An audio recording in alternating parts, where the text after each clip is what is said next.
Bienvenidos a la última sesión del curso El arte flamenco primitivo, y hoy día nos toca ver la figura del último de los grandes maestros pintores flamencos, que es Roger van der Weyden, ¿ya? Como ven ustedes, nace hace 1400 y 1464 muere, y es un discípulo, como dice, discípulo adelantado de Campán, ¿ya? Que ya lo vimos en la clase pasada. Entonces es bien interesante porque hay un momento en la vida de Van Eyck que le dan un premio, el gremio de pintores de ¿cómo se llama? De Bruselas, le da un premio a Jan Van Eyck por su aporte, digamos, al mundo de la pintura, y en esa comida que le hacen está consignada la presencia tanto de Robert Campán, nosotros, como de Roger van der Weyden. ¿Ah? Entonces, se conocieron en algún minuto, se cruzaron. ¿Ah? Así que se conocían, qué sé yo, porque van a ver que hay similitudes un poco en su pintura. Es muy interesante la pintura de Roger van der Weyden. Así que vamos a ir con esta figura, ¿no es cierto? Un pintor que va a estar activo en Bruselas, como les decía, prácticamente la primera mitad del siglo XV, y tenemos que estar pintando cuadros hasta 1460 y algo, o sea, prácticamente hasta su muerte. Así que un pintor bien interesante. Ahora, hay problemas que ha traído dolor de cabeza para los... voy a hacer pasar a algunas personas. Hay problemas con respecto a a la datación tanto de los cuadros como su autoría, ¿ya? Y esto se debe a que la figura de Campán nunca firmó sus telas, y tampoco por lo menos le puso fecha. Entonces se ha tenido que ir reconstruyendo más o menos su obra.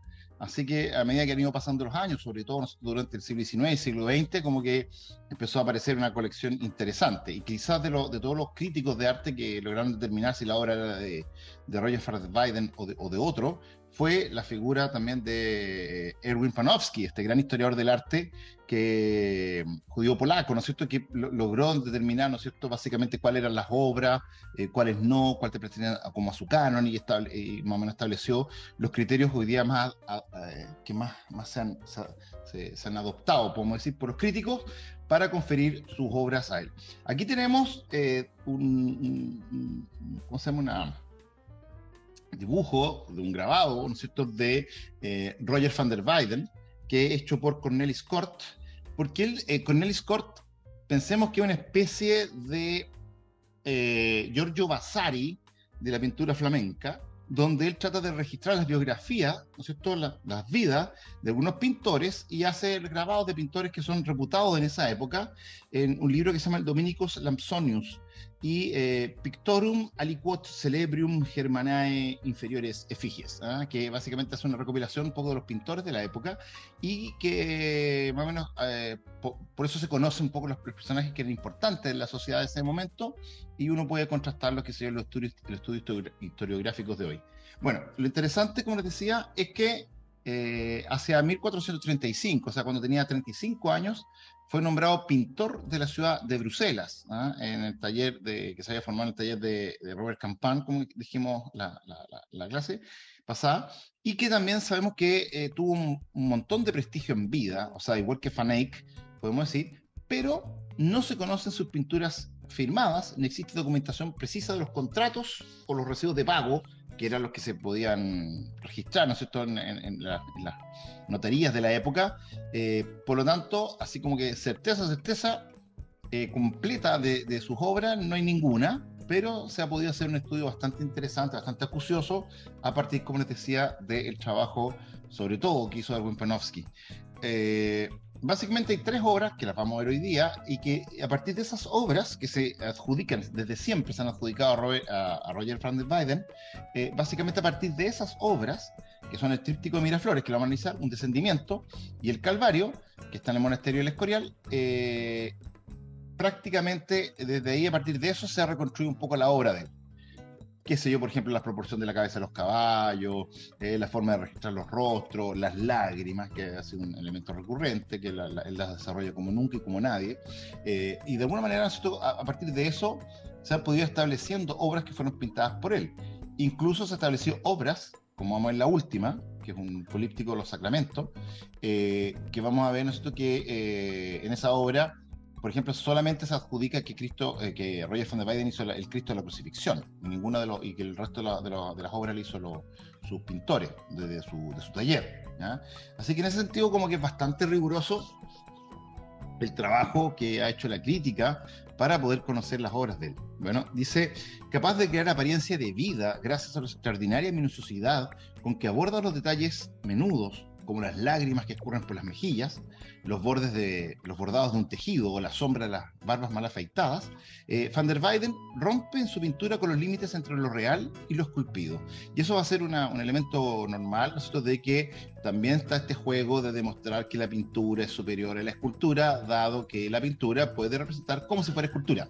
Lo más parecido que uno podría llegar a confundirse, cosa que no podría hacerlo la escultura, ¿no es cierto?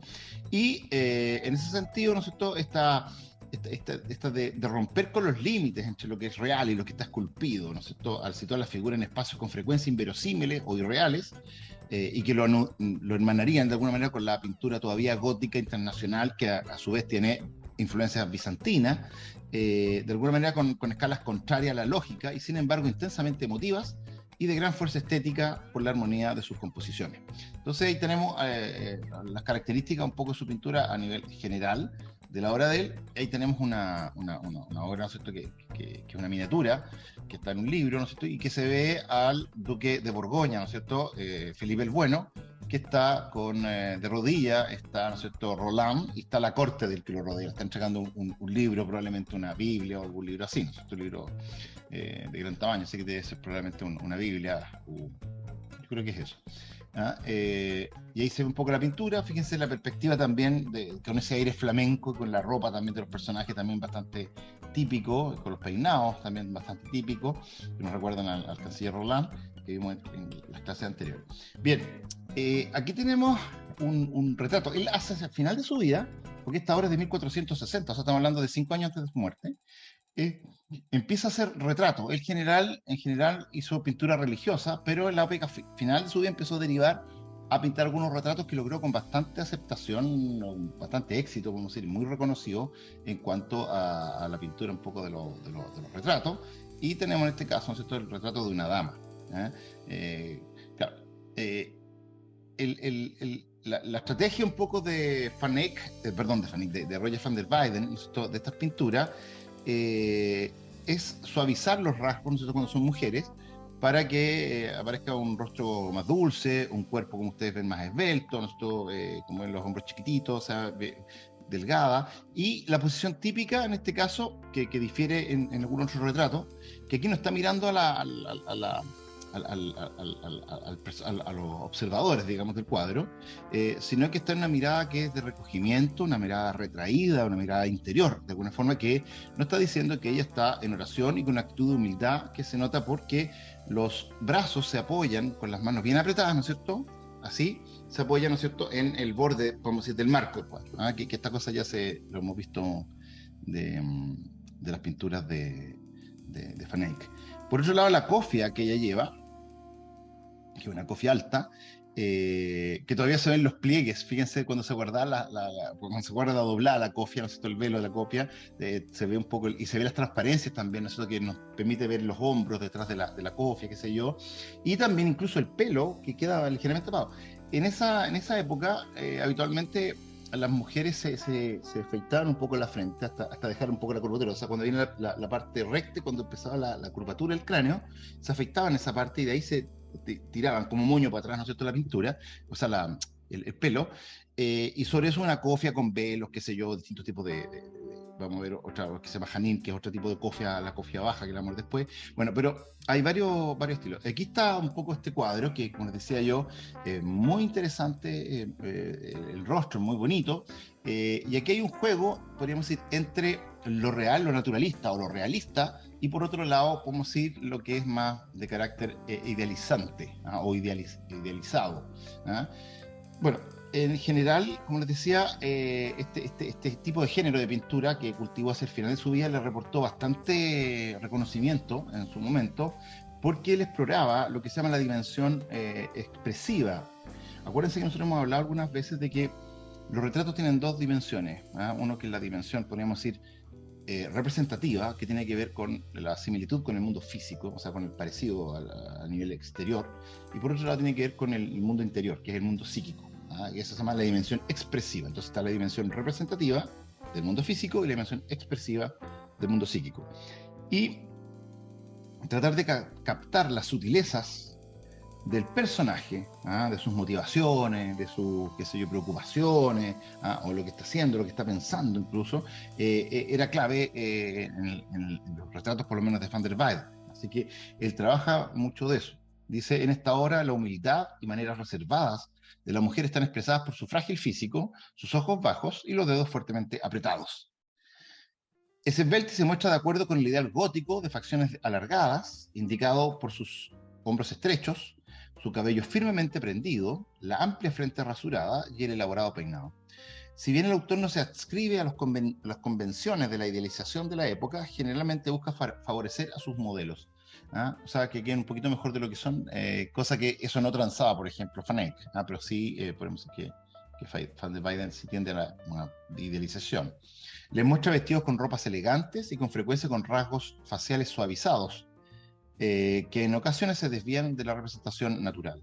Van der Weyden adoptó su propia estética y sus retratos de mujeres, que muestran mucha semejanza entre sí, ¿ya? Que también va a ser característico eso.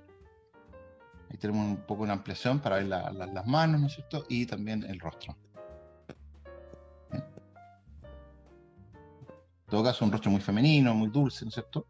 Y aquí tenemos otro retrato de una mujer joven, se llama Retrato de una mujer joven, que como les decía, en estos retratos que no están documentados quién era el modelo, es seguro que probablemente en ambos modelos se hizo un boceto donde posó la persona, la modelo, y después, por último, en el taller se había desarrollado ya la pintura, qué sé yo, con algunas indicaciones.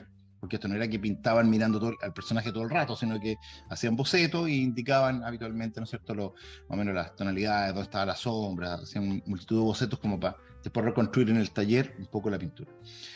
Bueno, este retrato también dice la mujer, ¿quién es la mujer?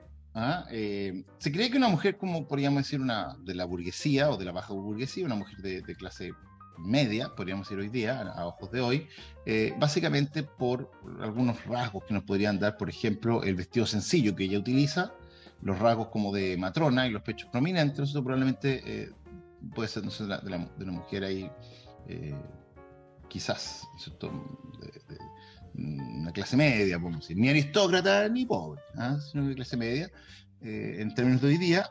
Y aquí se ha visto un poco la influencia también de Jan van Eyck en su pintura. Al principio se creía que podía ser la esposa de Roger van der Weyden, que es Elisabeth Goffert, aunque esto no ha podido ser probado, lamentablemente, pero podría ser la esposa. Dicen que el retrato es similar a otros retratos que hace tanto Roger van der Weyden como Robert Campin, que algunos dicen que a veces se pueden confundir incluso.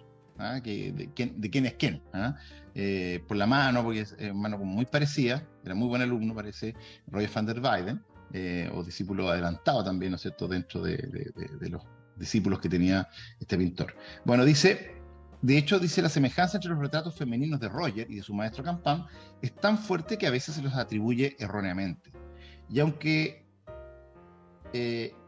alguna vez, dice, se ha obtenido por retrato de la esposa del pintor, una copia antigua lleva una inscripción que identifica a la dama retratada con Filiberta de Saboya, duquesa de Nemours, nacida en 1398. Por lo tanto, si fuese así, esta dama tendría unos 35 años, pero claro, lo que dice, claro, si no es duquesa, es aristócrata, porque el vestido es tan sencillo, no, este vestido ribeteado, con un cuello en V o en punta, en pico, no sé qué se llama. Bueno, pero ahí están las preguntas de cuál sería la identidad de esta mujer, pero lo interesante, nosotros que movemos acá, que nos mira a nosotros. Está mirar fuera del cuadro, así como mira la Mona Lisa, como mira el autorretrato de Jan van Eyck, ¿se acuerdan? Que nos mira a nosotros, y que la mujer está en escorzo, también con las manos, ¿no es cierto?, muy apretaditas, ¿no es cierto?, en el borde del cuadro, firmada en el borde del cuadro, y con en el janín o la cofia baja, ¿no es cierto?, que utiliza ella, que también se ve en los pliegues de cuando se guarda, se alcanza a ver perfectamente. Entonces dice, dado la individualidad de sus características, Roger evidentemente, dice, trabaja desde un boceto al natural de una persona real. Sin embargo, hay elementos de abstracción en la imagen. Y eso es interesante porque también aquí confluye el tema de la idealización que les decía yo. No es un trato totalmente realista, sino que también él va haciendo unas correcciones o idealización. Por ejemplo, habitualmente cuando se hace el escorzo, lo que se hace es que se pone el ojo que está más lejos, o sea, estamos hablando, voy a poner el puntero, el ojo que está, en este caso el ojo izquierdo, se hace más chico para reflejar la perspectiva. Aquí no se hace eso. ¿Se fijan? Que aquí no se hace el ojo del mismo tamaño, de hecho se nota más grande el ojo por el escorzo, porque uno aparentemente, bueno. Y también algunos pliegues entre las líneas verticales y horizontales que van apareciendo así como subyacentemente en el cuadro, como que también hay algo de idealización.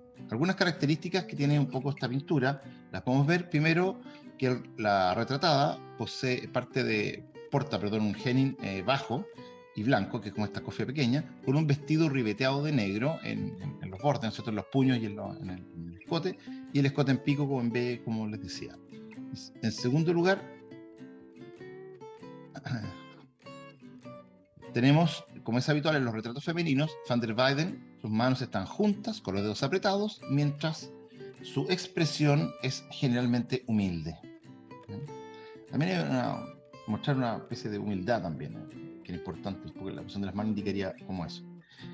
Inusualmente mira directamente al espectador, creando una relación íntima entre retratada, espectador y artista. Entonces también ese vínculo es interesante cuando vemos el cuadro y también cómo nos sigue con la mirada.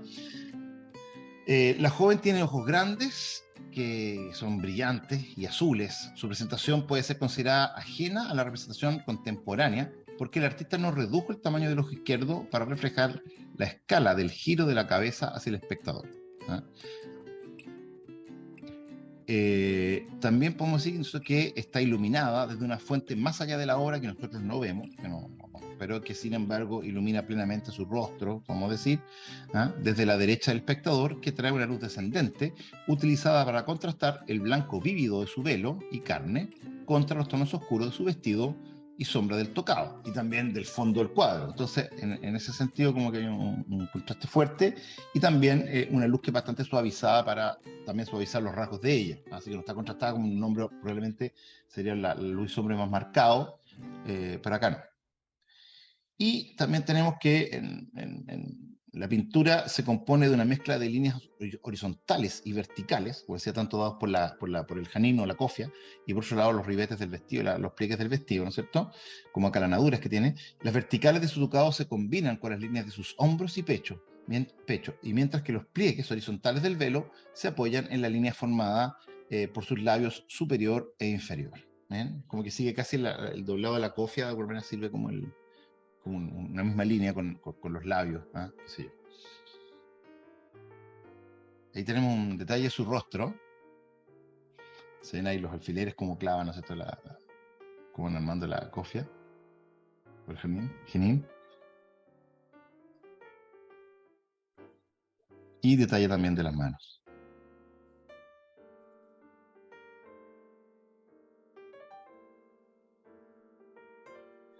Bien. Bueno, aquí tenemos una obra que se llama Pietà. Acuérdense que hay dos obras estos que tienen que ver con la lamentación de Cristo muerto, cuando reciben su cuerpo inerte, cuando hay pocos personajes, que va desde Cristo y María, o Cristo, María, Magdalena y Juan, se llama Pietà, y la otra es cuando ya hay más personajes. Está, no sé, puede aparecer, ¿no es cierto?, Nicodemo, José Arimatea, las tres mujeres, incluso pueden aparecer la gente que ayuda a bajar el cuerpo de Cristo, unos servidores, unos ayudantes. Tiene esos dos nombres, entonces depende del grado de intimidad que se le da, y aquí se ve el cuadro de esta Pietà, ¿no es cierto?, de Cristo muerto, donde ya hay unos elementos simbólicos que son recurrentes, ¿no es cierto?, como tenemos la calavera al pie de la cruz, que simboliza, ¿no es cierto?, a Adán. Acuérdense que Adán había sido enterrado en el Monte Calvario, en el Monte Gólgota, que significa la calavera, y por lo tanto era la calavera de Adán, y por lo tanto el simbolismo aquí inherente es que Cristo es el nuevo Adán, donde Adán fue vencido en la prueba del árbol de la ciencia del bien y el mal. Cristo vencía. Bien, en el Lignum Vitae, el árbol de la cruz. En segundo lugar, también se ve acá donde tiene los perfumes, con el cual, los bálsamos, con el cual va a cubrir el cuerpo de Cristo una vez que está depositado en el sepulcro, ¿no es cierto? Está Magdalena, ¿no? Arrodillada, con los pliegues de sus telas, ¿no es cierto? Que también nos refleja el estremecimiento que tiene su corazón por lo que está sintiendo, igual que el de María, ¿no es cierto? Que recoge el cuerpo de Cristo y lo sostiene cariñosamente, igual que Juan, que de alguna manera trata de sostener entre María y sostener también a Cristo. Fíjense que habitualmente el traje de María es azul o celeste, blanco y rojo. Aquí es Juan el que tiene el color rojo, entonces de alguna forma con el azul y blanco del cuerpo de María hace un poco el traje. Y también el traje rojo nos recuerda un poco el hecho de martirio, el cuerpo martirizado de Cristo, ¿no es cierto?, que ha descendido de la cruz para ser enterrado. Todo esto en la escena está hecho con una forma muy bella de esta especie de atardecer, el ocaso, ¿ah? O sea, Cristo muerto y viene la sombra, ¿cierto? Las tinieblas que van a estar durante esos 3 días hasta que Cristo resucita. Entonces, como avisando como un presagio de lo que va a significar Cristo. Y eso es lo que presenta un poco el cuadro y bellamente ejecutado también. Y aquí nos vamos a una obra principal, ¿ah? Probablemente hay estas 3 obras que les decía yo que son muy, muy relevantes. Y este es el descendimiento, ¿ah? Que es la tabla central de un tríptico.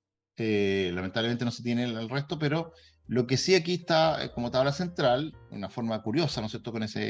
Pero básicamente lo que está marcando es los ejes verticales y horizontales. O sea, el descendimiento de Cristo, su posición horizontal, ¿no es cierto?, en el muerto, también el árbol de la cruz, ¿no es cierto?, que está recto y vertical, para recordarnos un poco, ¿no es cierto?, todo lo que va a ser esta secuencia de la pasión hasta la resurrección de Cristo.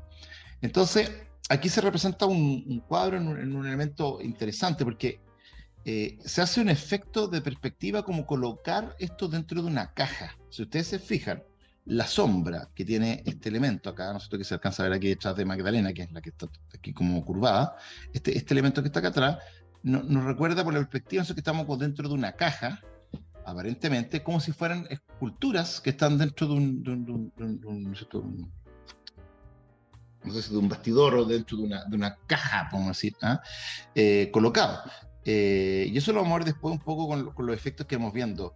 Y con unos elementos decorativos ahí que nos asemejan, ¿no es cierto?, con una especie de ballestas, de alguna manera, que están puestos, ¿no es cierto?, en la esquina y que nos da la impresión como que estuviera hecho tallado, pero está todo pintado. O sea, esto nuevamente también es un trampantojo, podemos decir, que ilustra la idea como que fueran figuritas que están puestas dentro de una caja, de un soporte, ¿no es cierto? ¿Qué es esto? Bien, la composición del trabajo aquí, porque es el descendimiento, como decía, esto ya no es una pietà, porque aquí aparecen muchos personajes, ustedes los reconocen prácticamente a todos, ¿no es cierto? Vamos a ver ahí uno por uno los personajes. Tenemos, ¿no es cierto?, a Jesús, primero en el centro del cuadro, justamente en el eje de simetría. Tenemos a María, que está cayendo y que, como ustedes ven, repite el movimiento de Cristo.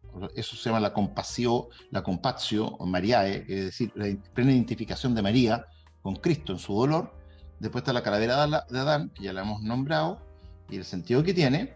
Y después ya tenemos, ¿no es cierto?, en este lado, tenemos por un lado, ¿no es cierto?, a María Salomé, de verde, a María Cleofás, que actúa, ¿no es cierto?, como llorona, con las plañideras. Y tenemos también la decoración con forma de ballesta en trampantojo en las esquinas. Y tenemos a Nicodemo con gorro rojo, ¿no es cierto?, que sostiene, con un solideo, digamos, y que sostiene el cuerpo de Cristo, como doctor de la ley judaica, pero que es amigo de Jesús, que lo va a visitar de noche. Y tenemos a San Juan de rojo, ¿no es cierto?, cerrando con una posición curva, cerrando un poco el lado, ¿no es cierto?, izquierdo nuestro. Y al otro lado tenemos, bueno, en la parte alta tenemos un ayudante no identificado que está ayudando a bajar el cuerpo de Cristo. Después tenemos a José de Arimatea, que es otro maestro de la ley, o doctor de la ley judaica, que es hombre rico, parece que tenía comercio de azufre, un hombre prominente dentro del Sanedrín. También un personaje desconocido que presumiblemente podría ser el sacerdote donante, o sea, el que mandó a hacer esta pintura para una capilla de la iglesia. Y tenemos a María Magdalena también en una posición un poco extraña, estoy llorando. Así que ahí están los personajes que componen un poco esta obra. Como ustedes ven, no hay espacio exterior en el sentido de que el fondo que hay atrás es un fondo dorado al modo, ¿no es cierto?, de la pintura bizantina, de la pintura del gótico internacional, y por lo tanto no intenta tener realismo en ese sentido, aunque abajo sí vamos a ver que hay un contraste porque sí hay elementos, ¿no es cierto?, de la naturaleza, del suelo, que se alcanzan a ver ahí, como hierbas, plantas, cosas, huesos, rocas, ¿ah? Bueno, y calavera o cráneo. Entonces esa es un poco la composición, vamos a ir desglosando un poco la pintura para ir viéndola bien, y vamos a jugar también con contrastes de colores para poder más o menos identificarlo. Entonces, oscureciendo un poco la obra esta que estamos viendo acá, vamos a ver algunos elementos compositivos geométricos que podrían interesar. Por un lado, la obra está compuesta en un rectángulo y que arriba tiene como un cuadrado, podríamos decir, que a su vez es como si lo extendemos hacia abajo, también es un rectángulo vertical. Podríamos decir que sigue el tema de la cruz, ¿no es cierto?, de Cristo. Y por otro lado tenemos el eje que da, ¿no es cierto?, el madero de la cruz.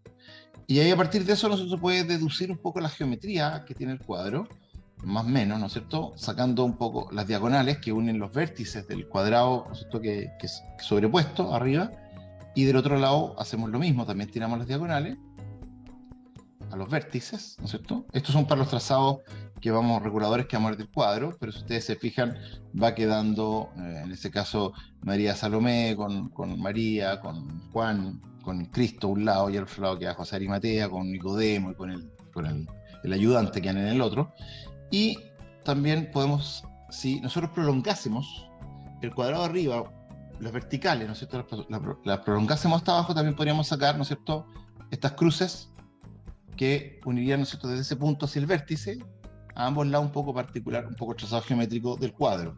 Esos trazados también nos podrían determinar unos círculos donde van quedando algunos personajes, el motivo principal, como decir, de los personajes, a nuestra izquierda, a la derecha de Cristo, y al otro lado, en una intersección, ¿no es cierto?, el resto de los personajes, y también sacando una especie de triángulo isósceles, se fijan en la parte superior, también podría determinar, ¿no es cierto?, un tercer círculo donde están incluidos los otros personajes. Entonces, más o menos ahí tenemos una geometría. Podríamos además tirar un círculo complementario, ¿no es cierto?, como se ve ahí, que más o menos corta los ojos de los personajes, tanto de Juan, María Salomé, de Nicodemo y de José Arimatea, ¿no es cierto?, en el círculo que está ahí.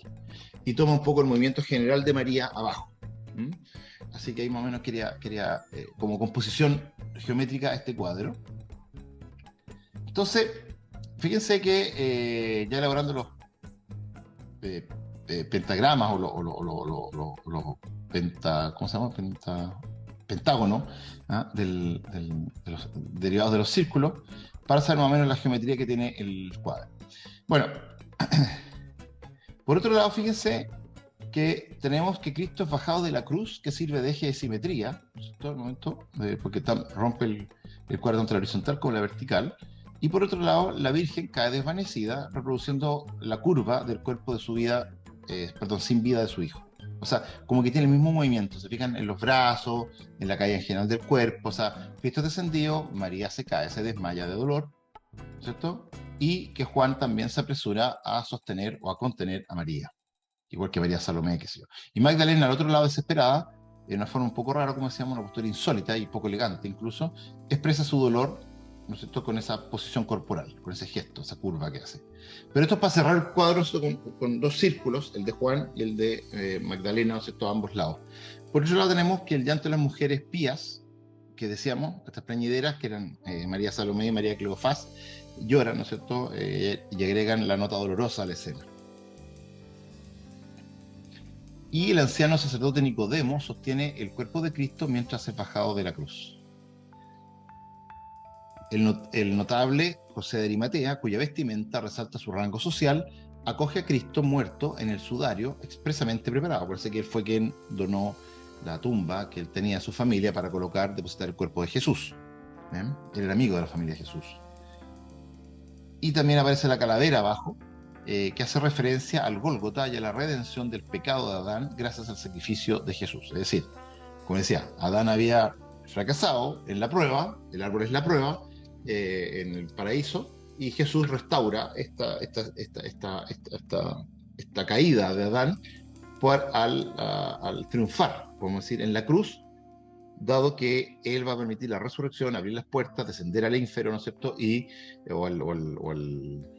¿Cómo se llama? Eh, ¿Cómo le llaman los bizantinos? Bueno, ahí me voy a acordar. Y logra ir, ¿no es cierto?, abrir las puertas del cielo, que suele llevar a todos los que estaban en ese espacio, podemos decir, en ese mundo de muertos, llevarlos a la resurrección. Y también aparece, en el fondo está cubierto, el fondo está cubierto de pintura dorada, que nos recuerda también esta idea, ¿no es cierto?, de color que no es de este mundo, o sea que es un color divino. Y más las personas del ayudante les sea un poco del donante. Bueno, las figuras requieren un grupo escultórico y resaltan sobre el fondo liso. Ayudando al efecto de profundidad, el artista incluye un trampantojo, como les decía, con las sendas tracerías, o sea, las que se colocan a ambos lados, góticas, en los dos ángulos principales, y estos ornamentos eran comunes en los retablos escultóricos y en nichos funerarios. Entonces, creando la idea de un nicho, acuérdense que Cristo va a ser enterrado, entonces también como que recrea esta idea de nicho, por eso este espacio como en esta caja que les decía yo, en que inserta a los personajes, es muy notable. ¿Ah? Y de hecho, si nosotros rescatamos o ponemos en valor, ¿no es cierto?, el dorado simplemente para ver el fondo, los personajes quedan como una especie de esculturas, podríamos decir, que podrían estar, ¿no es cierto?, puestas en esta caja. ¿Ah? Y es muy interesante un poco el efecto que trabaja al hacer estos contrastes de color que podríamos ver estamos viendo, digamos, en este momento, pero también podríamos hacer el trabajo inverso, probablemente, en que podríamos poner, ¿no es cierto?, el fondo en blanco y solamente rescatar un poco los colores de los personajes en el primer plano. ¿No? Entonces hay un juego, hay un contraste para separar un poco esta idea de la caja en el cual se insertan los personajes, que podríamos recordar también una especie como de nicho de tumba, ¿no es cierto?, en el cual van a depositar el cuerpo inerte de Cristo. Bueno, la ausencia del paisaje en el resto del cuadro centra toda la atención en las figuras que se alojan en un espacio reducido, como apretado, que quedan ahí.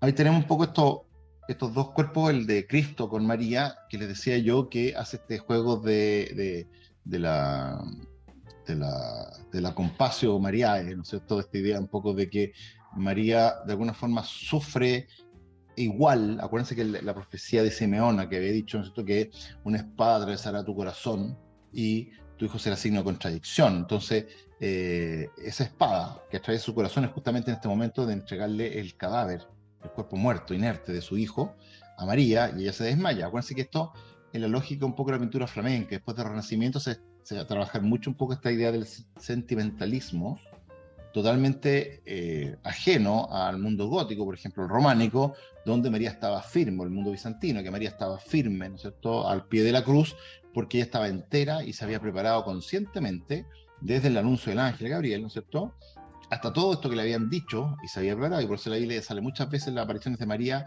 decía, y María, por ejemplo, Cristo hablaba, y decía, y María guardaba todo esto en su corazón, como esta idea de ir registrando este momento para entender qué es lo que está pasando, qué es lo que va a pasar, digamos, con Cristo, cuál es el camino que sigue. Ella entiende que Cristo tiene que morir en la cruz para completar la redención, el plan de salvación. Entonces, por eso en el mundo gótico, bizantino, románico, jamás se va a hacer una María desmayada, salvo de 1250 en adelante, que empiezan a aparecer estas ideas, nosotros, de la María que ha desmayada, abrumada y sobrepasada y también por esta idea de la compasio Mariae, ¿no es cierto?, esta idea de compartir el dolor con Cristo de su muerte. Bueno, es interesante en ese sentido que María va a representarse desfalleciente, ¿cierto?, y doblando su cuerpo, siguiendo un poco la misma posición de Cristo, lo cual es, lo que quiere decir es que están compartiendo o sufriendo el mismo dolor. ¿Ya? Esa es la compasio Mariae, que establece un paralelismo entre la vida de Cristo y de la Virgen María. De hecho, hay una oración bien bonita que se llama no sé si lo han hecho alguna vez en Semana Santa, que en vez de hacer el Via Crucis se hace el Via Matris, que es básicamente María, que parte nosotros desde que le entregan su cuerpo en la crucifixión, y de ahí va deshaciendo el camino y regresando por los mismos lugares donde Cristo subió al Gólgota. Es como una especie de Vía Crucis, pero de vuelta, de María, donde va recordando cada uno de las estaciones lo que fue padeciendo su Hijo Jesús, y ya se va identificando, y nos permite identificarnos a nosotros también con la pasión de Cristo. Y en ese sentido, podemos decir que lo que va haciendo un poco la pintura, también estos dos bordes que se contienen, ¿no es cierto?, que está hecho por San Juan y por María Magdalena, que de alguna manera arman una especie como de curvatura a sus cuerpos, ¿no?, para encerrar un poco este misterio. Lo que está pasando aquí, como tratar de que la obra quede cerrada, completa en eso. Cristian, ¿te puedo hacer una Sí, consulta? lo que quieras. No me queda claro, ¿este marco que está con esta forma tan rara es pintado o es el marco del cuadro? El borde exterior es el marco del cuadro, todo lo demás está pintado. Ya, o sea, en este caso no es como en otras que habíamos visto que ellos pintaban un marco. Claro, no, aquí tú estás viendo el marco, de hecho ahí está ahí abajo, si tú te fijas, está la plaquita donde dice el nombre, claro. Todo eso es marco, pero de ahí para adentro está todo pintado, incluso esas cositas de ahí que te decía yo, estos ribetes de la esquina, como cuadras. Sí. Que parecen como piezas de arquitectura esas. Sí, exacto. Ya. Todo eso está pintado. Pero entonces, ¿no sería que esta pintura estuvo en algún minuto, me lo veo, entre medio de dos ventanas en una iglesia? Porque no logro entender el formato del cuadro, me llama mucho la atención. Lo que pasa es que este era un tríptico, este es el panel central de un tríptico, que yo no sé si el tríptico, por ejemplo, tenía la altura de ahora yo no sé si quedaba cerrado completo, no tengo idea de cómo funcionaba. ¿Te fijáis? ¿Pero no lo encontráis raro? Sí, pues raro. Pero como te decía yo, lo que hace un poco esta figura es que quiere marcar un poco este eje, porque está repitiendo la tau finalmente, o sea, el eje horizontal y vertical de la cruz de Cristo, marcando también, ¿cierto?, este eje de Cristo plenamente Dios, digamos, en el eje vertical, y esta humanidad también de Cristo muerto horizontal, como que reproduce un poco ese juego, pero es raro, sí, extraña el formato, digamos. Y es raro, y además las figuras quedan, como dices tú, que ya lo dijiste, que están todas apretadas. Están todas apretadas, el mismo persona que yo pensé que era un ángel, que está bajando a Cristo de la cruz, sí, claro. Está como apretado, como que apenas cabe en el marco. Claro, es que yo creo que están todas apretadas. Sí. El barroco, por ejemplo, va a jugar mucho con este tipo de formato. El barroco va a ser siempre con pocos personajes de tamaño natural. La pintura de Caravaggio es así también, ¿te fijáis? Con personajes grandes, bien apretado el cuadro, como que te da una escena como intimista, ¿te fijáis? O sea, como una cuestión que podría estar en un espacio abierto, que te lo hace como extenso, o que el espacio transita y el ojo se puede fugar o puede recorrer un poco. Acá no, acá como que te aprieta porque aquí hay un juego de simulaciones que te decía yo, esta idea de pasar por escultura. O sea, ya el espacio simulado es como una caja, y los personajes casi como si fueran figuritas. No sé si habéis visto los típicos pesebres coloniales. El pesebre ecuatoriano. Me acordé al tiro del pesebre ecuatoriano. Exacto, exacto. Es como eso. Ojo, que la pintura cusqueña y la escultura quiteña se basa mucho en la pintura flamenca. O sea, viene de aquí, toma la herencia de acá. Es bien interesante en tanto los motivos, los colores, muchas cuestiones que interesantes. No sé cómo fue el viaje, pero sí hay una gran influencia de la pintura quiteña con, por ejemplo, o sea, la pintura cusqueña y la escultura quiteña con respecto al arte flamenco. Sí, bien interesante. Cristian, yo creo que en el periodo del Giotto también había formatos de este tipo, de esa época, del Giotto. Bueno, la pintura Giotto también son apretadas, son formatos también así que están todos así como marcos, con estas irregularidades como se ve acá. No era claro, con hartas variables, son bien creativos los paneles. Bueno, el mismo panel ya vimos ya el primero que vimos de Jan van Eyck, el de Cordero Místico, ¿no es cierto? También tiene formas bien curiosas, digamos. Este es más curioso, sí. Ahora que tenemos este pedazo nomás, pero eso. Bien, entonces, gracias. Listo. Entonces tenemos ahí la figura, como les decía yo, que encerraba el cuerpo, ¿no es cierto?, de María con Cristo, o la escena central, que es cerrada por Juan, y por otro lado, la posición de los cuerpos, fíjense, tanto de María, que lo estamos coloreando ahí para que aparezca, ¿no es cierto?, en como también arman esta estructura homogénea, esta especie de paralelos, ¿no es cierto?, geométricos, que se habla entre el cuerpo de Jesús y que se replica de alguna forma con el cuerpo de María. O sea, hay un diálogo ahí bien interesante. Entonces, Juan con María Magdalena, Cristo con María, van armando un poco el núcleo ahí, ¿no es cierto?, del cuadro. Si lo vemos en blanco y negro es lo mismo, pero simplemente para quizás se puede notar mejor.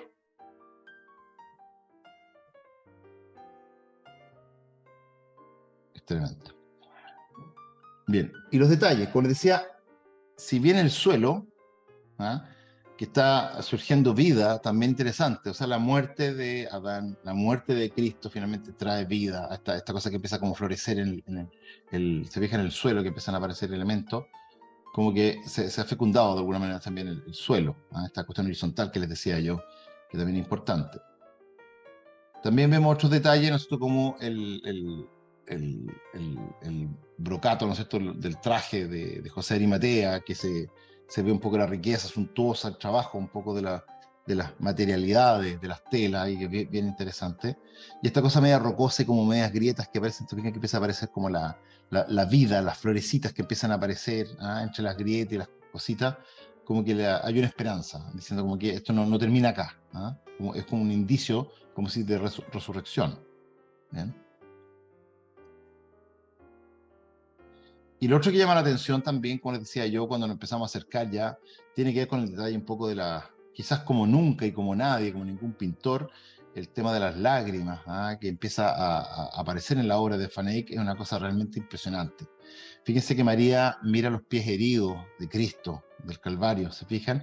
Que ella como que se recoge entero al ver las llagas, el cuerpo llagado o los pies llagados de Cristo. Parece que ella misma, en algún minuto de la vida de Jesús, en la casa de Leví, ella llegó, ¿no es cierto?, entró como de colada, comillas, y con su pelo ella había lavado los pies de Cristo, con sus lágrimas, perdón, y con su pelo lo había secado, y después había ungido a Cristo. La primera mujer, la primera persona que reconoce a Cristo como Mesías que esperaban, es ella. Por eso le echa aceite en la cabeza, ¿ah?, y perfume, porque ella, ¿no es cierto?, reconoce que Cristo es el Mesías, la primera, ¿ah?, antes que Pedro, antes que todo. Entonces, se fijan cómo mira los pies heridos, probablemente recordando cuando ella se los había lavado. Entonces hay una cosa muy bonita ahí, ¿ah?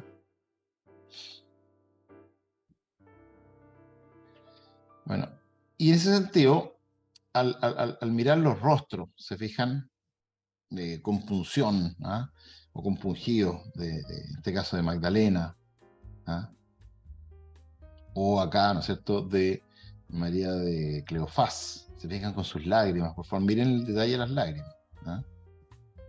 Esto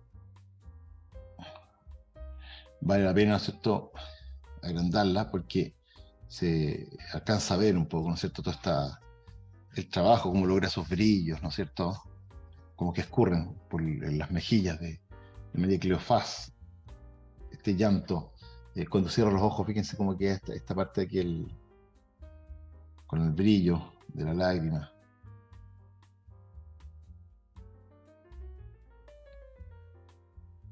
Entonces, las mujeres finalmente, como si van dando, o incluso Juan, ¿no es cierto?, va dando el carácter triste de este episodio, con esas lágrimas que ellos van botando por la muerte del Señor Jesucristo.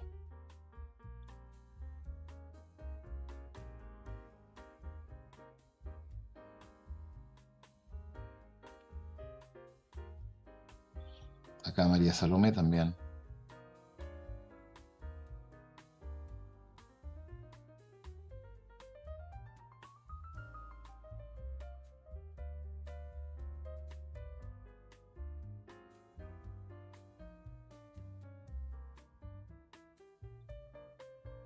Incluso el de María, ¿se fijan?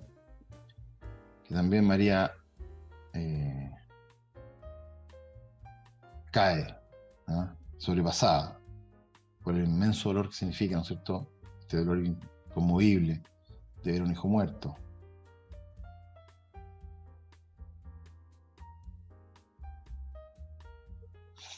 Y en esta imitación, ¿no es cierto?, de esta Compasio Mariae, sus manos, se fijan que se generan como una especie de espejo para indicar que están sufriendo lo mismo.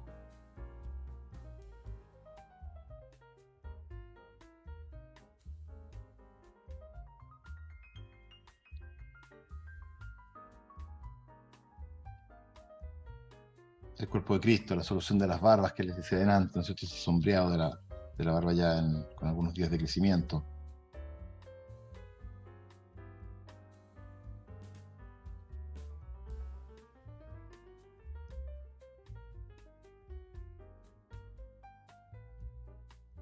Así que bien.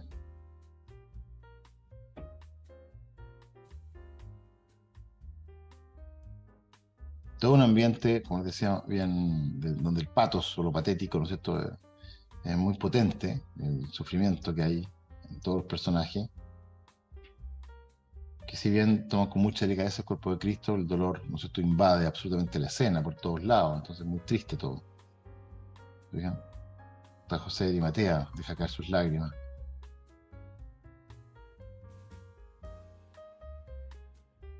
Y Nicodemo, con mucha compasión, ¿no es cierto?, toma el cuerpo de Cristo. Esto lo encuentro parecido a mí. ¿Cómo? Lo encuentro parecido a mí mismo.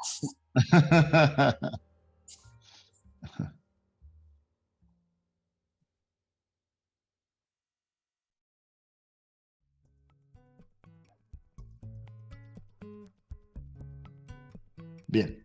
Otro cuadro, el Calvario que se llama del Escorial, o la crucifixión de Choit, que es esta obra que está acá, que está en el Monasterio del Escorial, es una compra que hizo Felipe II, y que también hay un carácter que revela un carácter escultórico también del cuerpo de Cristo, que está como con ese dosel rojo. Bueno, como ustedes ven, la tela estaba hecha en madera y se ve porque es una obra de 323 centímetros de alto por 1,92 m de ancho, o sea, casi 2 metros de ancho por un poquito más de 3 metros, 3,25 m de alto, cuadro enorme. Entonces se ven un poco las tablas que van configurando esto, y por eso también se marcaron un poco todos los pliegues en la obra. Entonces se ve el cuerpo de Cristo con estos dos personajes, que está Juan con María, también con una actitud de mucho sufrimiento. Aquí ha cambiado un poco lo que podríamos ver en cualquier crucifixión de tipo gótico o románica, ¿no es cierto? Aquí ya una María que está casi desmayándose, se fijan, Cristo está muerto, Juan está sorprendido, ¿ah? Ahí está un poco la escala del cuadro, ¿no? Que es maravilloso, sus proporciones, qué sé yo, y que se encuentra en el Escorial. Y este cuadro lo restauraron hace poquito. Ahí se ve un poco se fijan, no sé si lo volví de nuevo, al estado anterior que tenía, y ahí se ve el estado actual que quedó después de la restauración que se hizo creo que en 2005, 2006, por ahí. ¿Ya? Yo lo acababa de ver recién restaurado el cuadro. Así que es bien interesante porque nuevamente el tema como escultórico. Se fijan así como la tela que se ve con la sombra detrás, todas estas cosas que hemos hablado antes, aparece nuevamente aquí, con un espacio. Se fijan, ahí se ve un poco el procedimiento desde la tela del centro, que era la más deteriorada, después se restauró un poquito y después ya se hizo el último trabajo que permitió, ¿no sé, salvar toda la obra, devolver los colores originales. Bueno, dice, eran 14 tablas dispuestas horizontalmente que se habían movido, estaban repintadas, y los movimientos naturales de la madera hicieron que se saltara la capa pictórica, y primero había que consolidar este soporte para luego proceder a la restauración de la propia pintura. Entonces, la obra esta de Van der Weyden, cuyo dice, obras tienen un aspecto escultórico, como decíamos, donde el artista juega con la ambigüedad entre pintura y escultura, y esto hace muy emocionante contemplarlas, además de lo que transmiten desde el ámbito religioso. Sobre todo esta escena también se vuelve como más íntima, se fijan, como que queda reducido el espacio a ese dosel que contiene la cruz, ¿no es cierto?, y a María con Juan.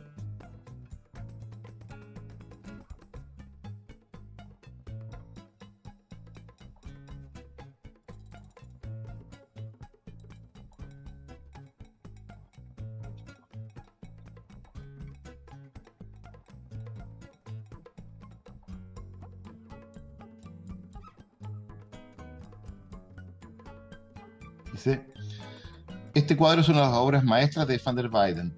Frente a un dosel rojo está la monumental figura de Cristo crucificado sobre una cruz en forma de T, lo que se llama la tau, y con la corona de espinas y el paño de pureza, flanqueado por la Virgen María y San Juan Evangelista. No fue encargado por ningún comitente, sino que fue un regalo personal del autor a la capilla de Nuestra Señora de Gracia, junto a la Cartuja de Choit en Bruselas.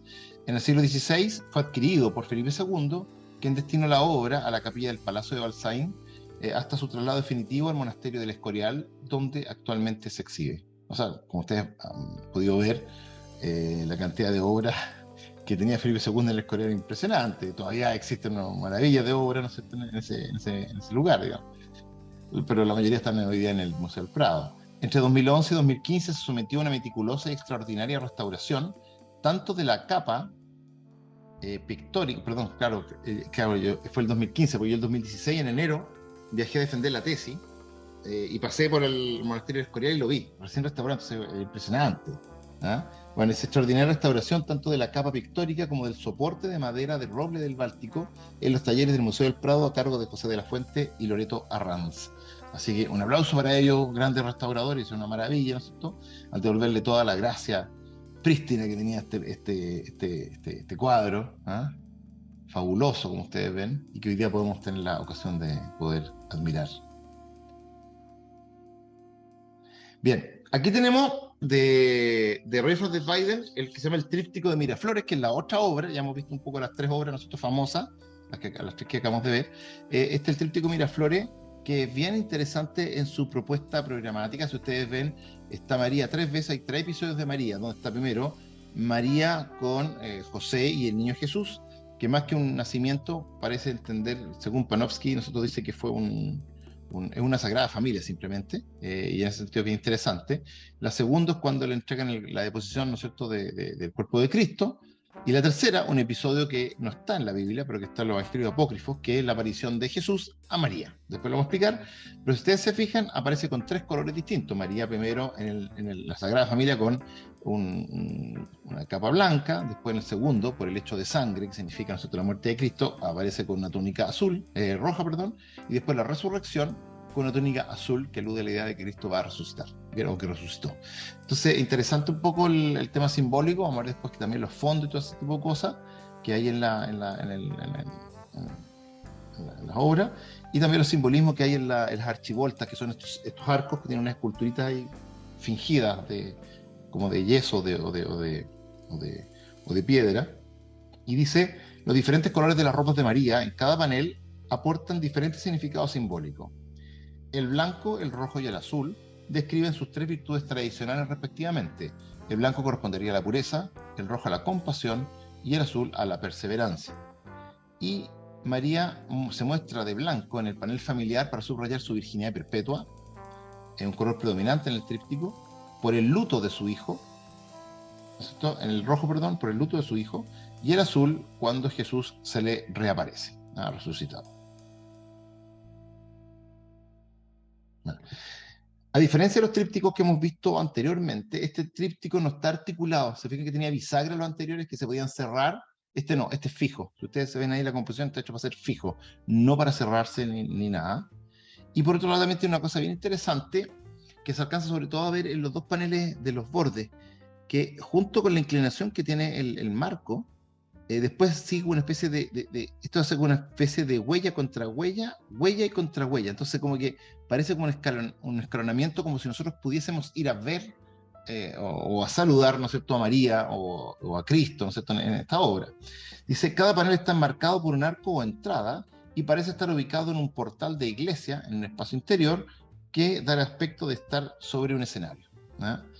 Y dice, el frente de cada marco muestra una contrahuella, lo que les dije recién, un hecho que según el historiador de arte Jeffrey Chipsmith, dice, implica la proximidad del espectador y el potencial para entrar imaginariamente en él, al escenario divino, una invitación, ¿cierto?, a contemplar desde dentro, podemos decir, todo esto que pasa.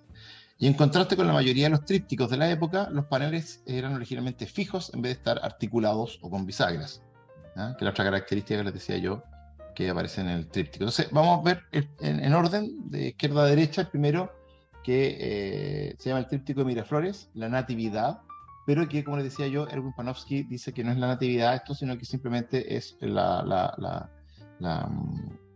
Sagrada Familia, ¿eh?, donde se ve a José dormitando y María, ¿no es cierto?, mirando, y Jesús también le devuelve la mirada, qué sé yo, a ellos.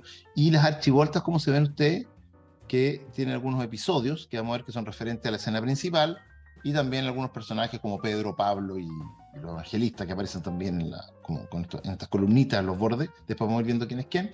Y también un ángel o una corona con una filacteria que dice el momento que se está viviendo ahí, ¿cierto? Entonces, aquí tenemos, ya agrandamos ¿no es cierto? Algunas imágenes.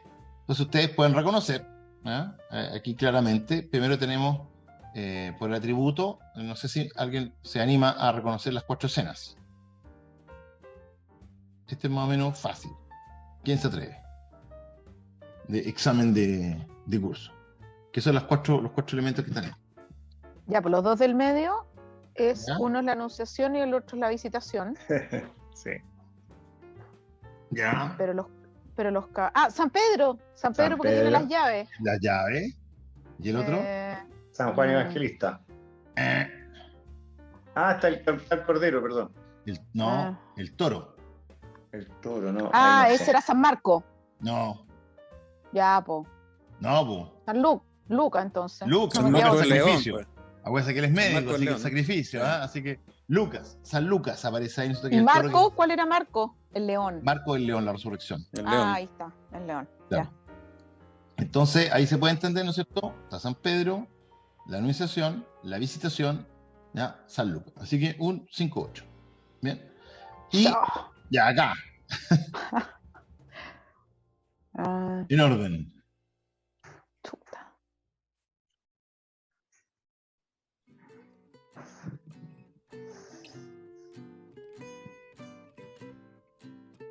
Ah, el tercero, Bueno, los ahí Reyes están Magos. los Reyes Magos están ahí.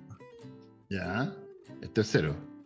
Ya, el segundo, la adoración de los La pastores. oración de los Ya. países, claro, están los pastores. Cuarta Ya. la presentación al templo. No, no es al templo. ¿Cómo se llama este? Parece que fuera la presentación de Jesús para el Sí, bautizo, ¿no? la presentación. ¿Y el primero? Ya, entonces el primero debe ser la anunciación, pero me faltan las alas. No. No, ¿Qué no era es que la primero? anunciación. El primero es. sí. La El purificación de María. nacimiento, el nacimiento. Claro, está en el suelo el niño Jesús. ¿Se fijan que está en el sí, suelo? po. sí. Ah, por Dios. Ay, Apenas no se lo ve. vi. Parece que en esta época Y lo San pintan en el José. suelo el niño Jesús. No se Ajá. ve. Se No cayó. se ve, no lo vi. Yo no Se les veo cayó, nada. claro. Así que está la Corta, natividad todo ahí, en el primero, después está la adoración de los pastores, después está la adoración de los magos y en último lugar, ¿no es cierto?, está la presentación en el templo. ¿Ya? Aquí vamos mejor. Sacaron un 6-2 porque estuvo con duda y no en orden, así que le bajamos el puntaje por eso, pero estuvo bien. Bien. Entonces, dice, este panel fue considerado durante mucho tiempo como una natividad hasta que el historiador del arte, Erwin Panofsky, lo describió como una simple representación de la Sagrada Familia. ¿Bien? Así que queda ahí. Entonces ahí tenemos en orden más o menos para ver las imágenes que vimos. Tenemos en este orden, el programa va de arriba hacia abajo y después da la vuelta por abajo y sube. Dice la anunciación, después está la visitación, la natividad, después está la adoración de los pastores, la adoración de los magos y la presentación en el templo. ¿Se fijan? Ahí para hacerlo. Y después abajo están San Pedro y San Lucas, como decíamos. Y además la sección de izquierda muestra a María vestida con una túnica blanca y violeta mirando al niño Jesús, a quien a su vez le devuelve la mirada, y por otro lado junto a ellos está San José vestido con un largo tocado rojo, dormitando mientras se apoya en su bastón. ¿Bien? Así que esa es la primera escena. Dice, el borde de la túnica de María tiene una inscripción en oro que recoge el texto del Cántico de María, esto que, de San Lucas, que dice, mi alma magnifica al Señor. Así que parte del Magnificat, que es lo que está ahí.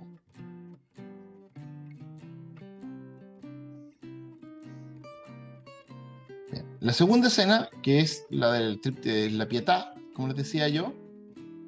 Entonces vamos a ver un poco los personajes. ¿Estamos listos para la prueba? Ya. ¿Quién es el personaje primero a la izquierda?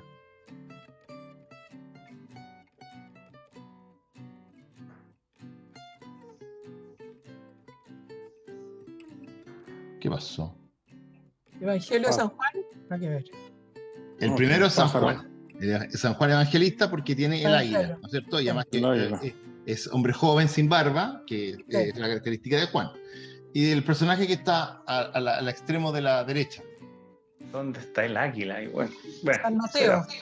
¿Y el águila? San por Mateo. abajo. El águila está Ahí abajo. está, ahí está, Sí. ahí está el águila. Ya. San ¿Y este Mateo, quién el es? otro. Este es San Mateo porque es el hombre alado. ¿Se fijan que está Oh. abajo? Ya. Y los episodios, estos son más difíciles, pero se podrían sacar. Son más difíciles, son más difíciles. Sí, está. Está más complejo esto. Visto Jesús con María. Cuando está el segundo, ¿Ya? la bendición de, cuando María le pide que haga el milagro en las bodas de Caná. ¿No? El primero ¿Eh? Bueno, podría ser, pero sí, podría ser. Podría ¿Le está ser. pidiendo La algo? verdad que, María le está la verdad que pidiendo podría algo. ser. No está. Mira, el que está ahí, tenemos a San Juan. Después tenemos la escena de Jesús con su madre, que en realidad Ya. podría ser cualquier escena, pero el que está registrado como típico es cuando María le comenta, ¿no es cierto?, que le falta el pan y el vino, ¿te acuerdas? O sea, le falta el vino, y ella dice que tienes Sí, conmigo po. mujer. Podría Sí, ser pues eso, las bodas de Caná. Ya ¿no es sería cierto? hora, Claro, dice. exacto. Y el segundo es este es más difícil, pero es cuando Jesús le pide a los discípulos, ¿no es cierto?, que lo acompañen en la vigilia en el Ya. huerto de los olivos. ¿Se acuerdan cuando dice, Sí. cuando dice que esta noche lo ayuden a hacer penitencia y oración, porque en horas o en un rato más lo van a ir a buscar que los discípulos no saben, van a ir a buscar Sí. judos, soldados, qué sé yo, toda esta cosa, o sea, cuando les pide oración, y se quedan dormidos. Y después está San Mateo, ¿ya? Así que, ya, pues esto era más difícil. Sí. Ya. Y aquí, primera escena. Bueno, cruz a cuesta. Bueno, carga la ¿Ya? cruz. ¿Y qué más? Como ¿Cómo? cruz a cuesta y... Crucificado. ¿El segundo preguntas tú? No, el primero, Cuando le están el primero. clavando. El primero, le el de están dando mayo. de beber. La ruta del, ¿cómo se llama? Del Calvario. Sí, pero ¿qué escena de la ruta del Calvario es? Cuando le están dando de beber el vino, ¿no? No, Tenía sed. No, No, no, No, eso es No, cuando no, lo no, ayuda, no. cuando José al que lo Arimatea le ayuda a lleva llevar la cruz. no. Y Jesús Esta está escena es cuando, desmayado. no, es cuando se encuentra con su madre. Fíjense que está María que Su se está madre, desmayando. Claro. Bueno, Ella yo estaba está pensando el mirando. segundo. Claro. Y curioso que la cruz de nuevo en tea. Sí, es que ocupan un tau habitualmente, que es la T en griega, ¿no es cierto? La ocupan, sí. Mm. Después, la segunda escena, La crucifixión hablando de misma. Momento de, Sí, claro, po. claro, de pero fíjense que no está crucifixión. recta, así que se entiende que y hay unas cuerdas. ¿Y qué es lo que es? Es que lo están metiendo en un hoyo. O sea, La cruz se introduce en un hoyo, que es una piedra. claro, lo que están haciendo es el alzamiento de la cruz, es decir, que lo Claro. ponen en el hoyo y lo están El levantando lanzamiento de la cruz. para que quede, ¿no es cierto? Por eso está con las Sí, cuerdas, correcto. que se Derecho, la sí. están Ahora ya, espérate. luego que lo han Correcto. clavado, ¿no es cierto? Ahora lo están subiendo. El Son alzamiento, las partes del Correcto. cuadro. ¿ya? Entonces, No, y el espérate. tercero, ¿qué es lo que es?